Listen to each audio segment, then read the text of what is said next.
Assalamualaikum warahmatullahi wabarakatuh. Jumpa kembali di pertemuan yang ke-7 di pembelajaran pengantar teknologi informasi.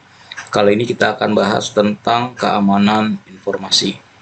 Ini adalah bahan untuk pembelajaran jarak jauh PAI YIN Syekh Nurjati Cirebon.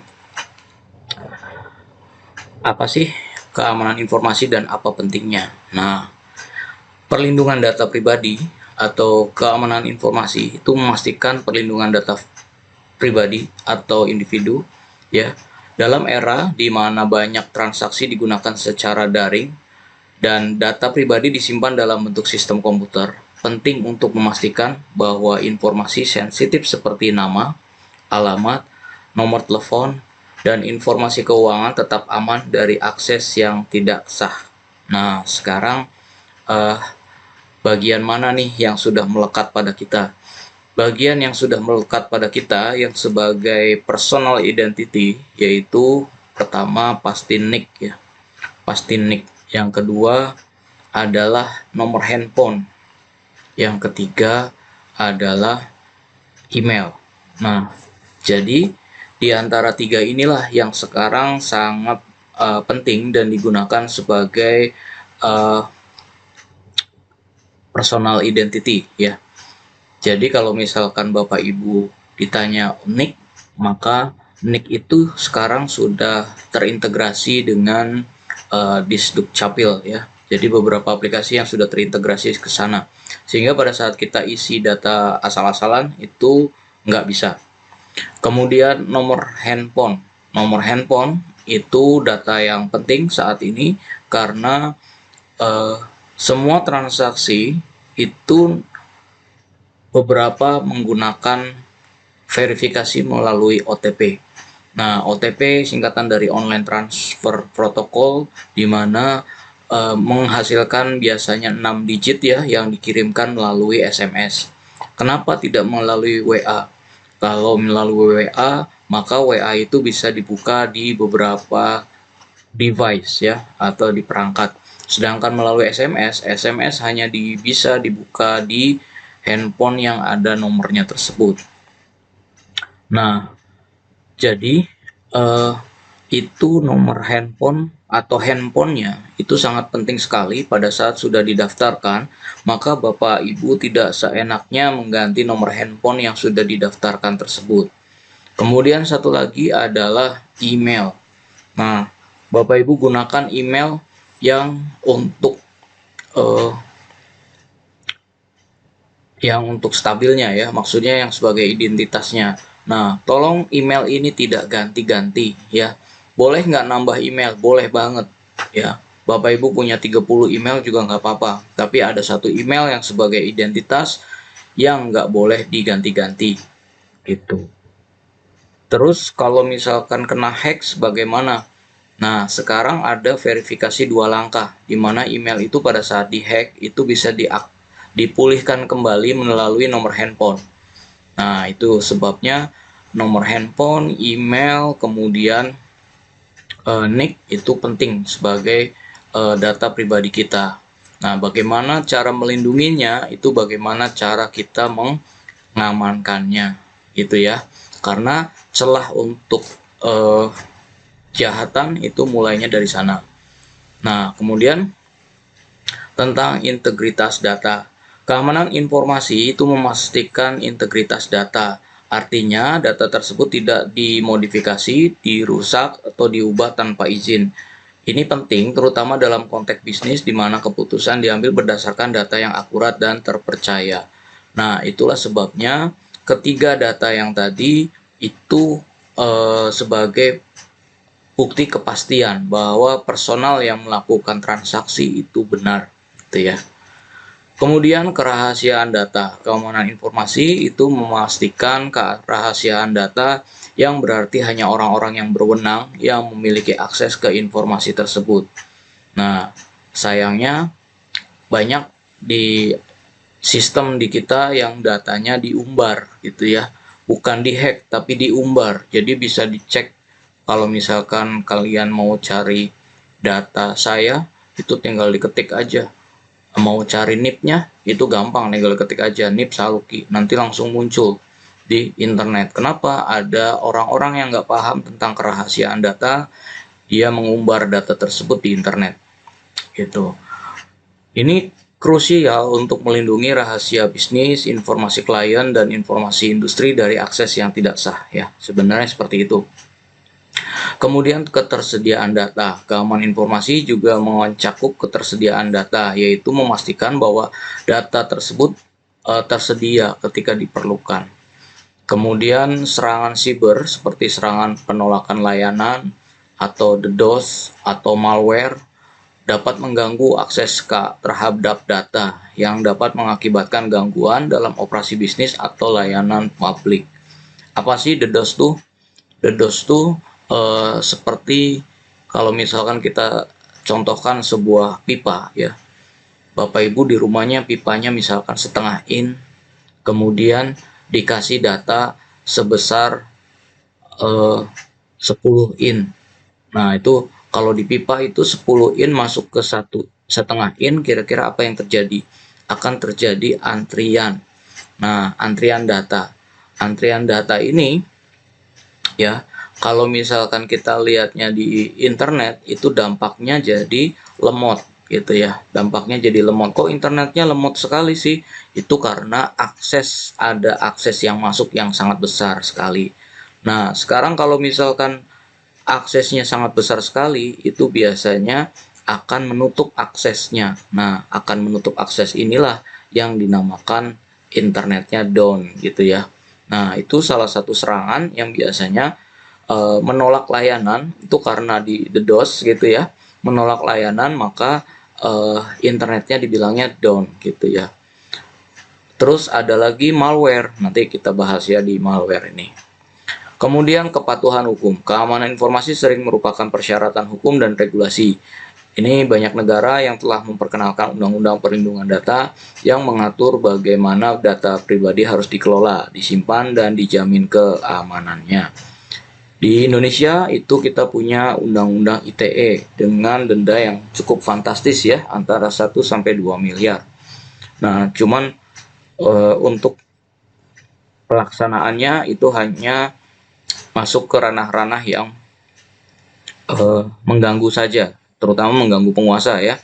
Tapi kalau yang individu itu hanya sifatnya adalah laporan. Jadi kalau misalkan ada yang terganggu dengan datanya gimana itu bisa dilaporkan, itu baru bisa diselidiki atau polisi bisa bergerak berdasarkan adanya laporan gitu ya.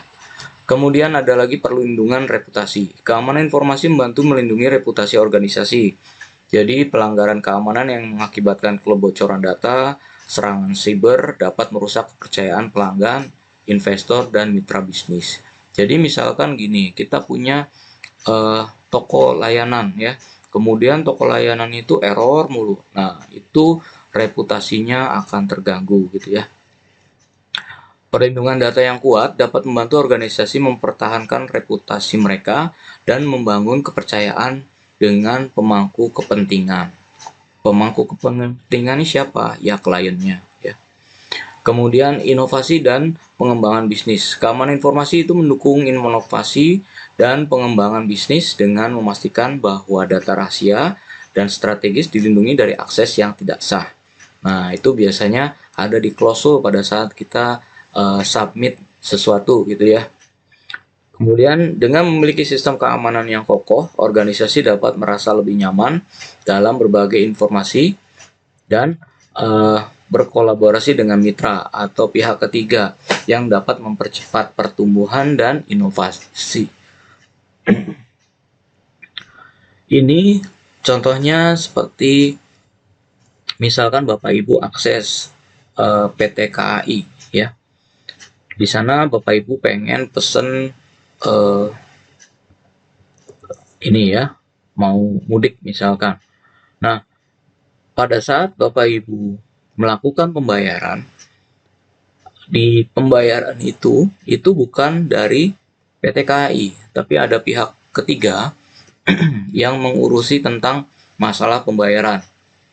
Nah, disinilah yang dinamakan berbagi informasi, dan berkolaborasi.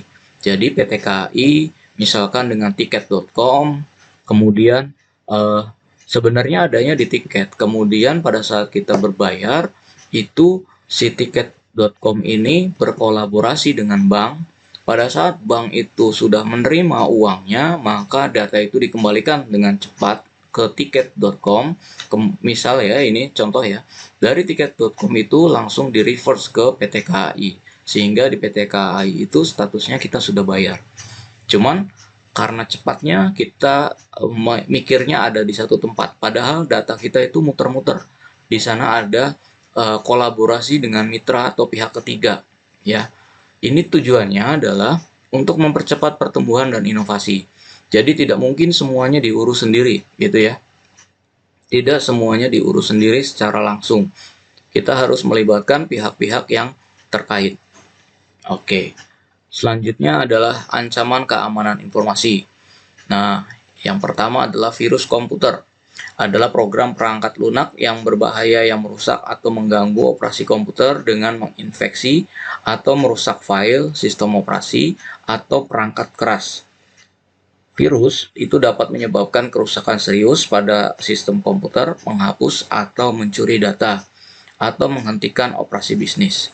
Jadi, tujuannya adalah sebenarnya ada 3 ya. Tujuan dari virus komputer itu ada 3. Orang buat virus komputer itu ada 3 motivasi. Yang pertama adalah unjuk gigi gitu ya.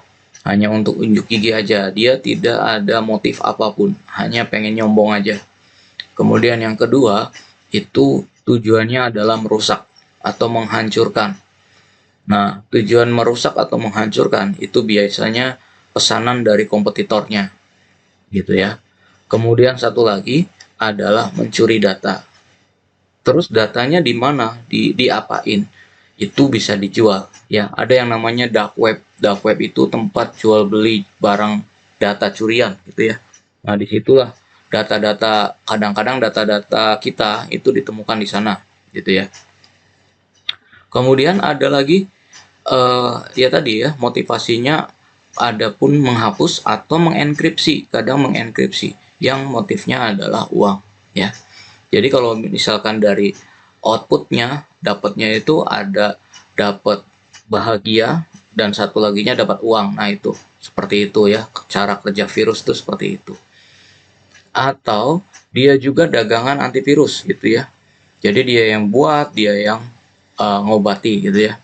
Nah kemudian ada lagi malware.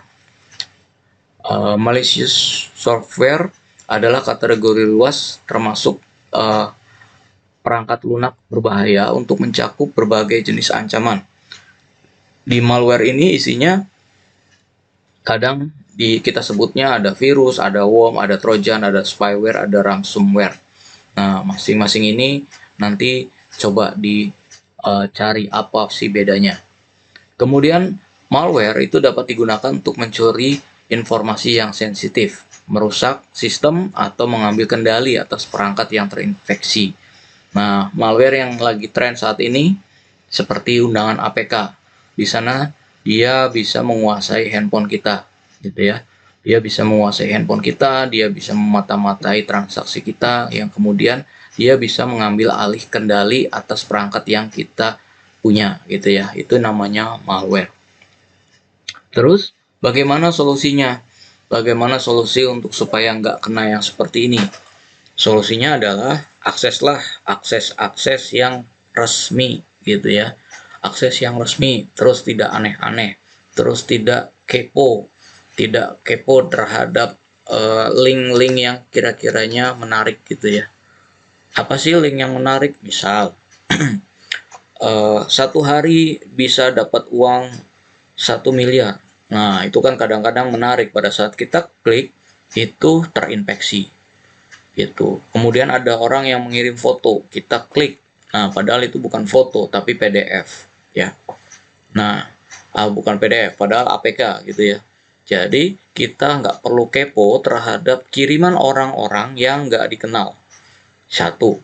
Yang kedua, kadang-kadang karena orangnya dikenal maka kita percaya gitu ya. Nah, padahal orang yang kita kenal itu sudah terinfeksi gitu ya. Jadi bukan orangnya yang bersangkutan yang ngirim, tapi virusnya yang ngirim. Nah, ini yang jenis ini yang suka sulit juga. Lebih baik dikonfirmasikan dulu, satu. Kedua, kalau ngirim informasi itu harus dikasih caption. Apa caption itu? Caption itu adalah keterangan gambar. Jadi kita ya nggak boleh share gambar tanpa ada caption. Jadi contoh, misalkan Bapak Ibu pengen ngirim gambar beduk gitu ya. Kirimlah gambarnya, kemudian dikasih di bawahnya tulisan, ini adalah gambar beduk di Masjid Agung misalkan. Nah, gitu ya. Atau Bapak Ibu kirim PDF. Kirim PDF informasi. Ini loh tugas yang minggu yang lalu. Nah, seperti itu ya. Jadi harus ada captionnya. Jangan share aja tanpa ada caption. Kemudian kalau misalkan nge-share-nya URL, ya juga dikasih caption. Ini adalah informasi tentang apa gitu ya. Nah, itu adalah untuk menjaga bersama agar perangkat kita agar tidak terkena oleh malware gitu ya. Kemudian kalau kita menggunakan komputer, bagaimana itu? Kalau menggunakan komputer itu sudah tidak zaman lagi menggunakan flash disk.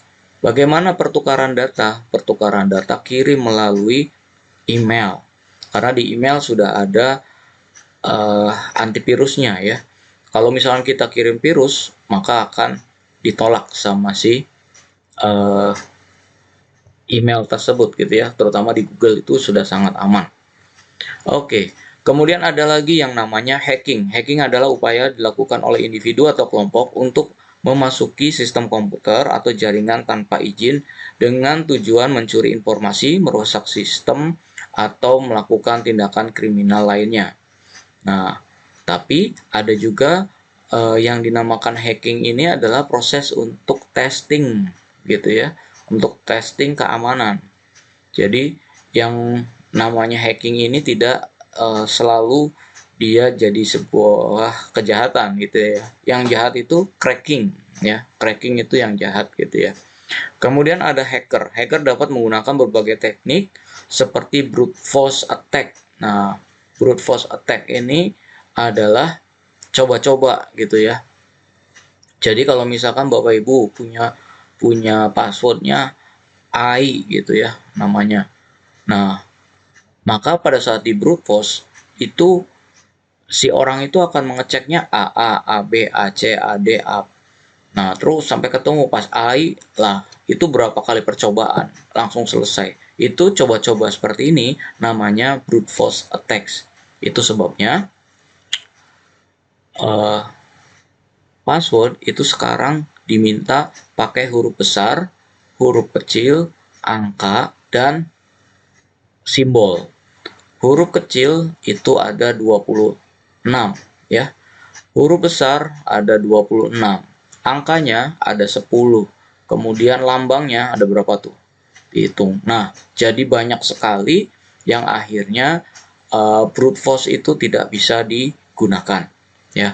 Kemudian ada lagi phishing atau exploitation of software vulnerability. Nah, phishing ini adalah mengeksploitasi vulnerability itu adalah lubang dari si software. Jadi ada sih aplikasi untuk melihat vulnerable dari software itu seperti apa. Nah, vulnerable-nya udah ketemu, kemudian dieksploitasi. Kita bisa masuk lah dari celah lubang tersebut. Nah, untuk mencapai tujuan mereka.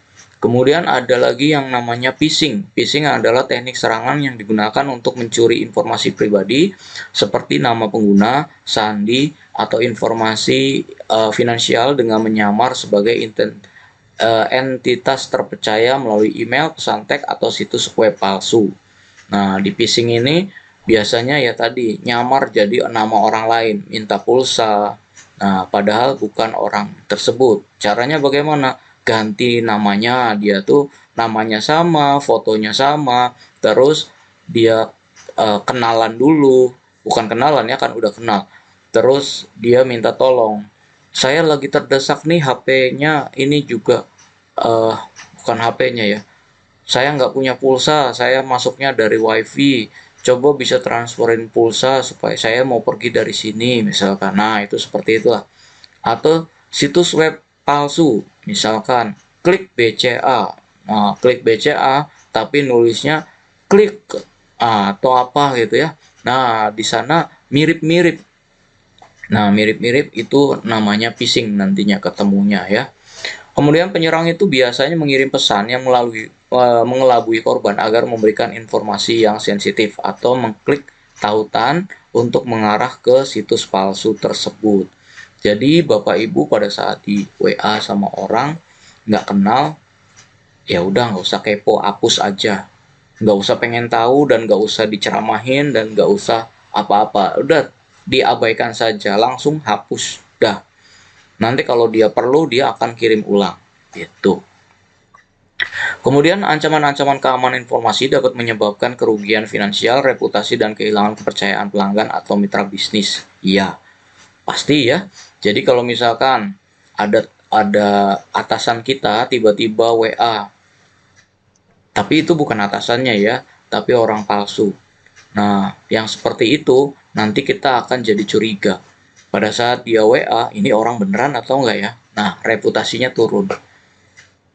Bagaimana cara mencegahnya? Yang ini nggak bisa dicegah ya, karena datangnya kan dari orang lain. Orang yang bersangkutannya kan nggak ikut-ikutan. Ya, dicegahnya adalah tetap. Kalau dulu kan eh, orang Indonesia itu orangnya percayaan atau lugu. Nah, sekarang harus tingkatkan kecurigaan terhadap perilaku di dunia maya gitu ya. Jadi jangan percaya-percaya aja. Kemudian penting untuk mengimplementasikan tindakan keamanan informasi yang sesuai seperti penggunaan perangkat lunak yang terkini. Ini pelatihan karyawan tentang praktek keamanan cyber dan penerapan kebijakan keamanan yang ketat untuk melindungi informasi yang sensitif. Kemudian organisasi dapat mengurangi resiko dan kerugian yang disebabkan oleh ancaman keamanan informasi. Kemudian prinsip dari keamanan informasi ini definisinya ya. Prinsip-prinsip keamanan informasi adalah panduan atau aturan yang membantu dalam merancang, mengimplementasikan, dan mempertahankan keamanan informasi yang efektif. Yang isinya adalah konfidensial atau kerahasiaan. Prinsip ini mengacu pada perlindungan terhadap informasi dari akses atau pengungkapan yang tidak sah. Informasi sensitif hanya boleh diakses oleh individu atau entitas yang memiliki izin dan harus dilindungi dari pencurian atau penyalahgunaan. Nah, makanya kadang-kadang kan misalkan ada sebuah kecelakaan, nah kemudian nomor kendaraannya di blur. Nah, itu adalah informasi yang sensitif, Bapak Ibu. Kenapa sih sensitif? Karena nomornya itu nggak boleh diketahui oleh publik sebelum diungkapkan oleh yang berwenang. Siapa yang berwenang? Ya pihak berwajib gitu ya. Terus bagaimana celah kejahatannya? Kalau misalkan ada nomor kendaraan yang kecelakaan yang dipublish. Nomor itu bisa dicari di internet, kemudian kita bisa tahu saudaranya gitu ya, orang-orang yang terdekatnya, kemudian diinformasikan ya ke orang atau ke keluarganya tersebut. Kemudian di sana ada terjadi pemerasan nantinya. Nah, itu sebabnya yang namanya nomor kendaraan yang terjadi kecelakaan itu harus di-blur, jangan di-publish gitu ya. Kapan dipublishnya? Oleh polisi. Polisi kapan ngomongnya? Polisi itu hanya akan berbicara pada saat urusannya sudah beres, sudah terang benderang, maka polisi baru berbicara melalui bagian informasinya. Jadi enggak informasi mentah itu oleh polisi disampaikan, enggak. Jadi sudah matang, sudah terverifikasi, baru polisi melalui humasnya itu menyampaikan ke publik. Gitu. Kemudian ada integritas atau data integrity. Prinsip integritas itu menjamin bahwa informasi tetap utuh, tidak diubah atau dimanipulasi secara tidak sah. Informasi harus dilindungi dari modifikasi yang tidak sah selama penyimpanan, pengiriman, dan pemrosesan. Nah, ini ya. Ini yang paling sering nih, yang outputnya yang kita kenal sebagai hoax gitu ya. Beritanya apa, tapi di jalan itu ditambah-tambah, diganti narasinya, akhirnya integritas datanya itu hilang gitu ya. Yang timbulnya adalah hoax, dan hoaxnya inilah yang dipercaya. Oke, jadi itulah yang namanya fitnah dajjal tuh ya di situ ya. Data integrity yang lepas itu ketemunya fitnah. Zaman sekarang orang suaranya bisa dirubah, fotonya bisa dirubah, dia bisa berjalan, orang meninggal bisa hidup lagi. Datanya ya, datanya bukan secara fisiknya. Tapi di internet bisa ada gitu ya. Ada bayi bisa jadi langsung besar karena ada AI gitu ya, sehingga pada saat dia besar itu sudah jadi penjahat secara data gitu ya, walaupun orangnya baik tapi datanya jadi penjahat, sehingga dia sudah terfitnah duluan dari sejak bayi. Nah, itu sebabnya data tidak diumbar kemana-mana. Kemudian ketersediaan, availability. Prinsip ketersediaan menekankan pentingnya memastikan bahwa informasi dapat diakses dan digunakan oleh pihak berwenang ketika dibutuhkan. Nah, pihak berwenang itu siapa? Kita sendiri, ya, atasan kita, atasan-atasan kita, dan organisasi kita. Nah, seperti itu. Sistem dan layanan harus dirancang untuk menghindari gangguan, kegagalan, atau serangan yang dapat menghambat akses terhadap informasi. Kemudian ada lagi prinsip lainnya, itu ada autentifikasi. Prinsip autentifikasi berfokus pada memverifikasi identitas pengguna atau entitas sebelum memberikan akses ke informasi atau sistem. Ini dapat dilakukan melalui penggunaan kata sandi, token, atau teknologi autentifikasi lainnya. Nah, autentifikasi itu kadang pada saat login kita ditanya, are you human gitu ya? Anda orang gitu. Nah, untuk membuktikan kita orang, maka dia akan nanya, coba mana pilih yang gambar bis. Kalau orang pasti tahu kan. Nah, kalau robot atau bot gitu ya, itu nggak bisa. Dia nggak bisa. Itu sebabnya ada yang namanya CAPTCHA ya. CAPTCHA itu angka yang diacak-acak, itu namanya CAPTCHA. Oke. Kemudian ada otorisasi.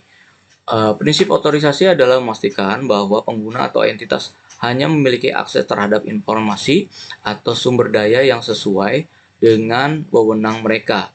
Hal ini dilakukan dengan memberikan izin atau hak akses berdasarkan peran, tanggung jawab, atau kebutuhan kerja. Oke, kemudian yang selanjutnya ada monitoring. Ini prinsip pemantauan melibatkan pengawasan secara terus-menerus terhadap aktivitas sistem dan jaringan untuk mendeteksi adanya berbagai ancaman atau insiden keamanan. Informasi log dan audit harus dipantau secara berkala untuk mengidentifikasi aktivitas yang mencurigakan atau tidak biasa. Kemudian pemulihan atau recovery. Prinsip pemulihan itu menekankan pentingnya memiliki rencana atau prosedur pemulihan yang efektif untuk mengembalikan sistem dan informasi ke dalam kondisi normal setelah terjadinya insiden keamanan atau bencana. Nah, prinsip ini harus ada di setiap pengelola sistem informasi, di mana pada saat data kita diacak-acak orang gitu ya, kita harus bisa mengrecovery data tersebut dengan cepat. Misal lagi, pada saat ada sebuah bencana alam, maka data itu bisa harus kembali lagi. Bagaimana untuk menghindari bencana alam tersebut? Nah, di bencana alam itu biasanya orang-orang itu menyimpan data kita di luar. Makanya suka ada nyimpan data di luar negeri. Nah, itu kalau misalkan belajarnya dari Eropa. Kalau belajarnya dari Eropa, nyimpennya ke luar negeri. Kenapa kok ke luar negeri? Ya, Eropa negaranya segede Cirebon gitu ya. Geser dikit udah ganti negara. Nah, kalau kita kan enggak. Negara kita besar, pulaunya banyak. Sehingga kalau ada orang yang nyimpen data di luar negeri, nah dia nggak tahu, nggak belajar geografi. Gitu ya. Padahal nyimpen data itu, kalau misalkan di Jawa, simpenlah di Kalimantan. Atau dari Kalimantan, simpenlah di Sumatera. Atau ya di pulau-pulau lainnya yang sekiranya aman, yang dari data masa lalunya jarang terjadi bencana. Simpenlah data di sana. Nah, itu kalau yang cerdas. Manfaatkan, Indonesia ini yang sangat luas, punya zona 3 waktu gitu ya. Nah, recovery ini dilakukan pada saat terjadi bencana. Semisal ya, amit-amit, Pulau Jawa itu kebanjiran semua gitu. Nah, berarti kan perangkat lunak misalkan ketenggelam semua. Kalau datanya itu ada di Kalimantan, maka setelah banjirnya surut, bisa langsung diaktifkan kembali dari data kita yang di Kalimantan. Ini ada contoh ya, teman saya di Palu, kebetulan dia bagian PT IPGD di sana. Pada saat terjadi bencana, datanya itu kebetulan dibawa ke Bandung. Jadi teman saya itu lagi ke Bandung, lagi kuliah. Nah, dan kondisi Palu waktu itu hancur ya. Jadi kacau, semua data hilang kena tsunami.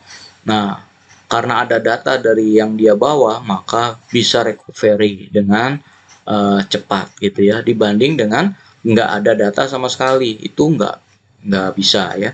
Atau contoh lagi di kita suka ada misalkan jadi judi slot gitu ya, websitenya diserang jadi judi slot. Nah, dalam waktu singkat nanti akan recovery, balik kembali. Nah, itu yang dinamakan recovery. Kemudian ada penghapusan atau disposal.